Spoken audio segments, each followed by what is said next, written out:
30 জন বৌদ্ধ ভিক্ষু রক্তভূমি হয়ে সেই জেতবন বৌদ্ধ বিহারে মারা গিয়েছে। এই 30 জন বৌদ্ধ ভিক্ষুর এরকম পরিণত হলো কেন? এখন যারা শ্রদ্ধাহীন হয়ে ধর্ম শ্রবণ করে, ভগবান বুদ্ধের সময় 30 জন বৌদ্ধ ভিক্ষু জেতবন বৌদ্ধ বিহারে ধর্ম শ্রবণ করছিলেন।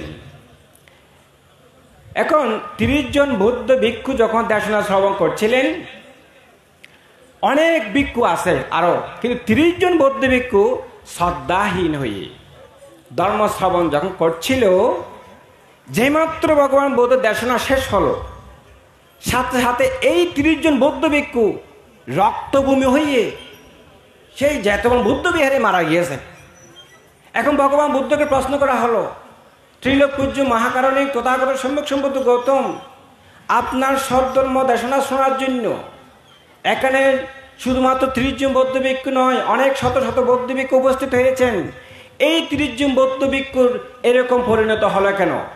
পদোত্তরে ভগবান বুদ্ধ বললেন, হে ভিক্ষুগণ, উপাসক উপাসিকাগণ, এই 30 জন বৌদ্ধ ভিক্ষু আমি যখন সদ্ধর্ম দেশনা করছিলাম, তারা পুণ্যের বীজ বপন করতে পারেনি, বরং বপন করেছে পাপের বীজ। এই পাপের বীজের ফলে যেমাত্র আমার সদ্ধর্ম দেশনা শেষ হয়েছে, সাথে সাথে তাদের রক্তভূমি হয়ে মৃত্যুবরণ করেছেন।